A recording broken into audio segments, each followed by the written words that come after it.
I got a couple of big ones here, and I'll show you what I'm going to do with them right here. We're going to start off with these are burrito-sized tortillas, okay? And I have 2 onions, and those weigh about almost 15 ounces between the 2 of them. I have some Swiss cheese, that will be shredded, 5 ounces. And let's see, for the bacon, this is very lean bacon, center cut, that's about 6 ounces. All right, and those are the main ingredients for what we're doing here today. Let's get started with the onions. That's the most important thing, is how you slice them. You're going to cut them like this, and then you want to cut them this way, not the other way around.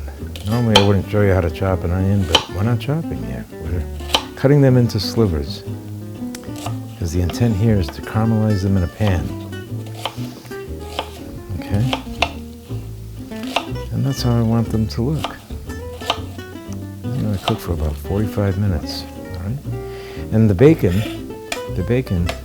we don't want to cook it whole. For what we're trying to do here, we want to cut it into little pieces like this.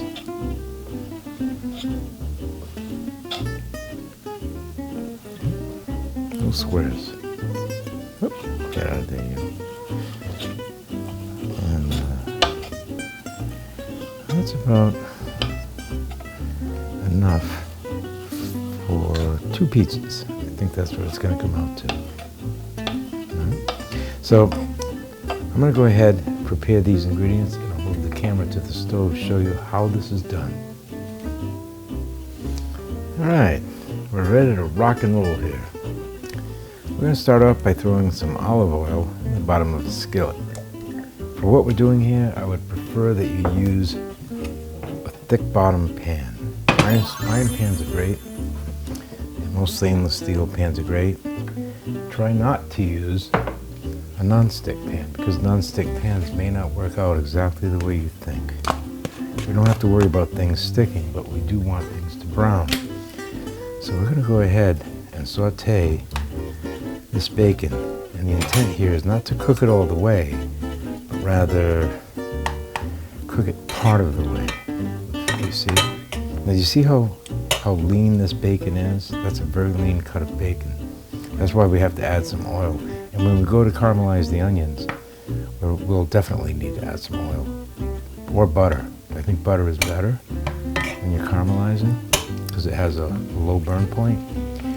But we'll get into that when we get to that point. So let's get this started, and I'll be right back. All right, so this bacon is just about the way I want it. You can see that. We're going to push it down to this corner here, because we want this bacon to caramelize nicely. You see all that brown stuff on the bottom? We actually want that. It's a very important part of what we're doing here today. So you can take that bacon, bring it right to the edge here. See, we added some oil. It rendered some of its own fat. And then it's sitting here in the corner, and it's going to finish browning. Okay? And this part here, that will all be deglazed when we put the onions in. So that's about as much as we want to cook it. Maybe a little bit longer. Maybe a little bit longer. Well, that's about as far as we want to go. All right, I'm back.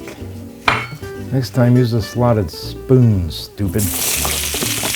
Okay, we're going to throw our onions in. Right into that hot fat. What we want to do is lower that heat. And we want to cook these, stirring very, very frequently for about 45 minutes. I'll be back in a snack. Okay, it's been about 10 minutes, and if you take a close look at this, you can see some of the bits already starting to come up from the bottom of the pan. And what we're going to do now is add a little bit of salt. Now that salt isn't just there for seasoning. The salt will help some of the liquid out of the onions. All right? And in so doing, it'll create more liquid, and the rest of that fond on the bottom of the pan will come right up.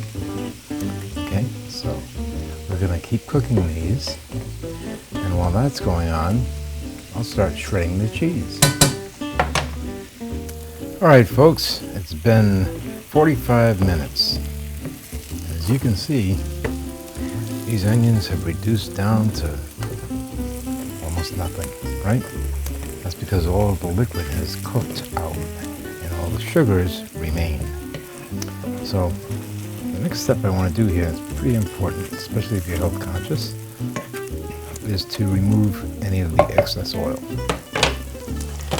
I'll do that by tipping the pan and absorb that with a paper towel. I want to get rid of that.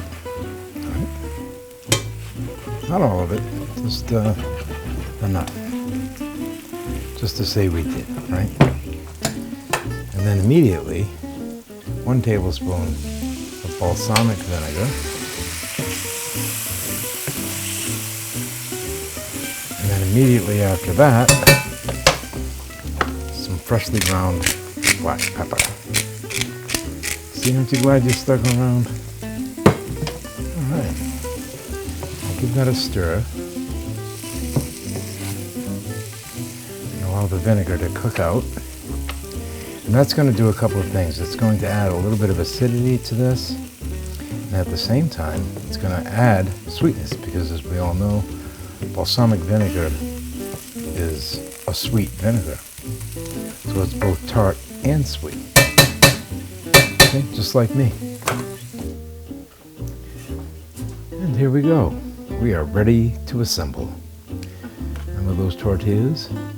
Okay. We're going to take one side of that tortilla. By the way, I have the oven preheating at 375 degrees. In fact, I'm using my toaster oven today because I'm only making this one pizza. Okay? We just want to put a little bit on that side and flip it. Then we're going to take about half of that cheese. We're going to spread that out. Try to spread it out evenly if you can. Okay. You say, well, geez, how can you put the cheese on first? Well, I'm not putting the cheese on first. That's what you would assume. That's why you have to stick around to watch these videos. You can't just skip or bail out on a video until you see what's really going on. So, all right, so why are we doing this? Well, because we're making one pizza, and I want it to be the crust to be a little bit thicker. And in order for that to happen, I need to put a layer of cheese. You see? Because what's going to happen when this melts, it's going to hold those 2 tortillas together, you see? And that's going to make a big difference. Now, do you remember those onions? 2 large onions? Look at this. That's how small it gets. That's how it reduces. So you probably thought, oh, Dave, you're messed up. You have too many onions. No, in fact, I'm going to question whether or not I had enough. Oh, but of course I do. By the time these things are so packed with flavor. This caramelized onion mixture here is extremely flavorful. So you need to spread it kind of thin, because if you don't, it'll be too strong, right? At this point, I'm thinking that my hand will do a better job. Okay, I gotta stick my hands in there. That's what God gave you hands for. Okay, use them. All right, so there we go. There's your layer of like almost a pound of onions. Can you believe that? Okay. Then we'll take the rest of the cheese. Put that on top. I'm thinking that I should have added some pepper to those caramelized onions, but that's okay. We don't have to have the pepper. You can put that on yourself if you want. Me, I'm a black pepper guy. I put pepper on everything. I would put pepper on ice cream if I could, right? Okay, and that's about as much cheese as you need. This is pretty rich. And then last but not least, the second star of the show, the bacon. Of course you have to have bacon. How can you not have bacon? Okay. Actually, I got to take that back about the pepper. I already put some pepper in there, remember? I'm going senile in my old age here, you know? Okay, so I'm going to spread that all out. Got to get it on all the little edges and corners, see? It probably looked like either too much or not enough, but it worked out just right because I love bacon. In fact, I don't know anybody who doesn't. It would be very un-American to not like bacon. Do you agree? Unless, of course, your religion prohibits you from eating pork, then that's understandable, right?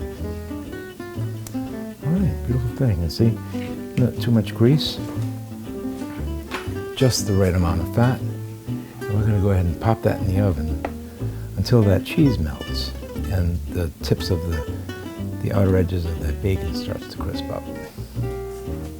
And now for the grand finale. Now, isn't that the mother of all pizzas? I think that this takes homemade craft pizza to a whole new level. There's one more thing to do. See, I told you not to go away. You want to cool this immediately. You want to cool it on a cookie rack like this. All right, because we want that to kind of crisp up a little bit on the bottom. We don't want it to get soggy, right? But look at that. See how that's all puffed up?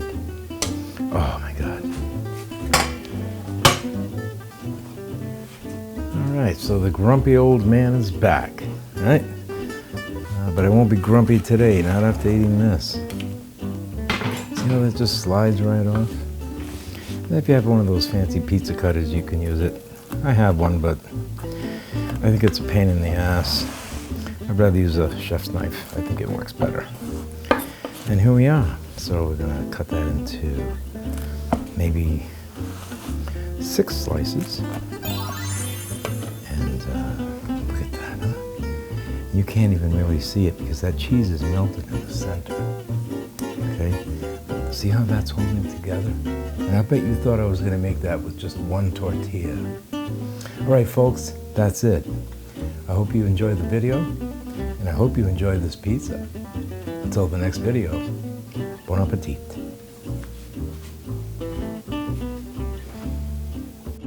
Yes, you She's are. helping me film. She's helping me film. She had to get like right between the camera tripod and the C-stand for the light. Hey, you want to help me? You want to help?